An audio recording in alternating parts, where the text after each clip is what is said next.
Hi there, guys. Welcome to our YouTube channel English Literature. In today's lecture, we will discuss the themes of fact and fancy. इस novel में conflict show किया गया है between utilitarianism and the value of imagination. Now the question arise, what is utilitarianism?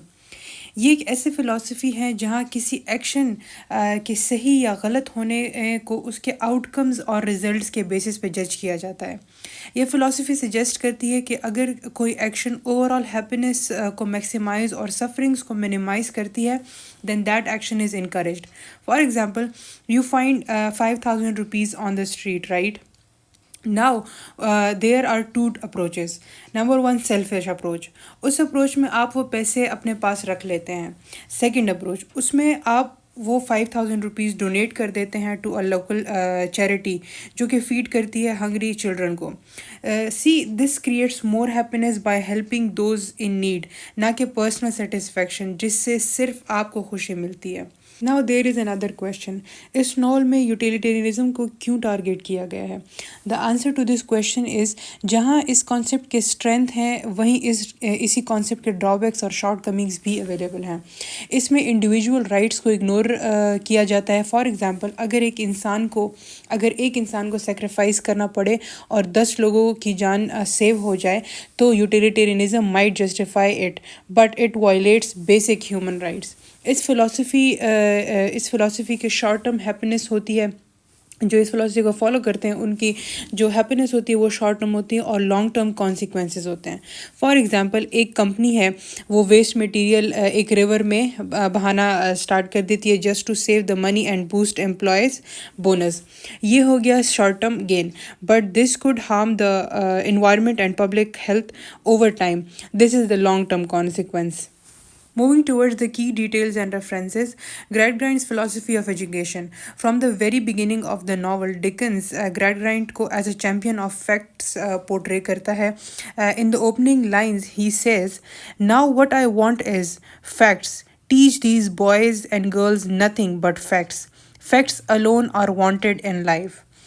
उसकी approach towards education में memorisation, रट्टा और practicality पर जोर देना था. उसकी एजुकेशनल सेटअप में इमेजिनेशन और क्रिएटिविटी की कोई जगह नहीं थी. एक इंस्टेंस पे सीसी जूब्स को डांटता है क्योंकि वो अनेबल थी एक हॉर्स को फैक्ट्स की बेस पर डिफ़ाइन करने से.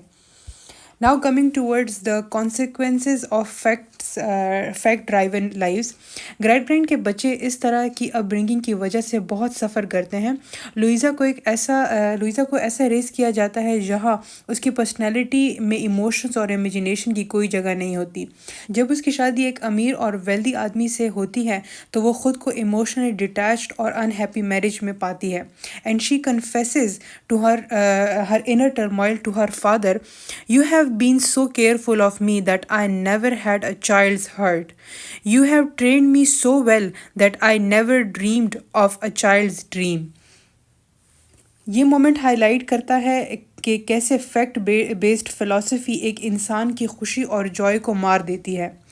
Cc Jupe as a contrast, she represents fancy in the novel. उसकी इमेजिनेशन और एम्पैथेटिक नेचर, एम्पैथेटिक मीन्स एहसास करना, दूसरों को फ़ील करना, उनके दुख को फ़ील करना. सीसी की ये नेचर कंट्रास्ट है टू द ग्रैडग्राइंड्स फ़िलासफ़ी. सीसी की पर्सनालिटी विजडम और इमोशनल इंटेलिजेंस को शो करती है. वो लुइज़ा से बहुत मोहब्बत करती है और उसकी केयर करती है. नावल के एंड में सीसी की fancy prove to be more effective in making human connections. Let me give you an example to make this conflict between fact and fancy more clear. Imagine a school जहाँ entirely focus academic achievements पर किया जाए. Academic achievements facts को symbolize करता है और इस school में creativity, emotional intelligence और life skill को back seat पर रखा जाए. ये emotional intelligence और life स्किल फैंसी को सिम्बलाइज करती है. Now the students are taught only subjects like math, science, coding और जोर दिया जाता है मेमोराइजेशन, टेस्ट स्कोर्स और करियर प्रिपरेशन पे. आर्ट, लिटरेचर और physical education are seen as unimportant distraction. For instance, एक बच्चा जो कि बहुत पैशनेट है अबाउट पेंटिंग और उसको डिस्करेज किया जाता है because art won't get you a high paying job. एक और बच्चा है who dreams about inventing a flying car اور اس کو ڈانٹا جاتا ہے یہ کہہ کر کہ یہ آئیڈیاز امپریکٹیکل ہیں. اب اس کا آؤٹ کم یہ ہوتا ہے کہ اتنے ایئرس کی ایجوکیشن سے اسٹوڈنٹس ایگزامز میں پاس ہو جاتے ہیں and gets the job in practical fields, لیکن وہ بہت ساری پرابلمس کے ساتھ اسٹرگل کرتے ہیں، جس میں نمبر 1 پور emotional resilience and stress management, کیونکہ ان کو کبھی اپنی تھاٹس اور ایموشن ایکسپریس کرنا نہیں سکھایا گیا، یہ پھر ان کو پرابلمس کے ساتھ ڈیل کرنا نہیں سکھایا گیا.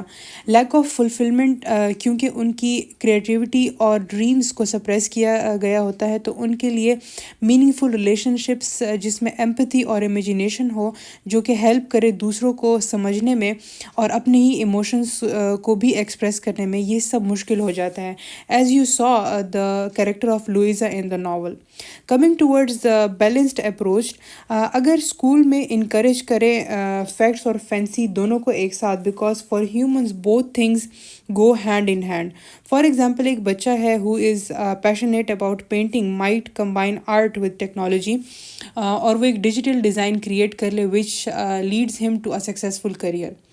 سو coming towards grade گرائنڈس transformation, by the end of the novel Gradgrind کو اپنی ریجیڈیٹی ٹورڈز فیکٹس کے فیلئر کا اندازہ ہو جاتا ہے جب وہ اپنے دونوں بچوں کے ڈاؤن فال کو دیکھتا ہے.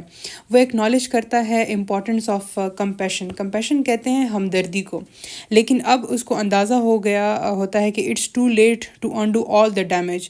ہی says the ground on which I stand has ceased to be solid under my feet. In a nutshell, this novel critiques a utilitarian, fact-driven world, illustrating its harmful effects on the individual and society. اسی کے ساتھ the lecture has come to an end. If you find any ambiguity, please do not hesitate to comment down below. Thank you.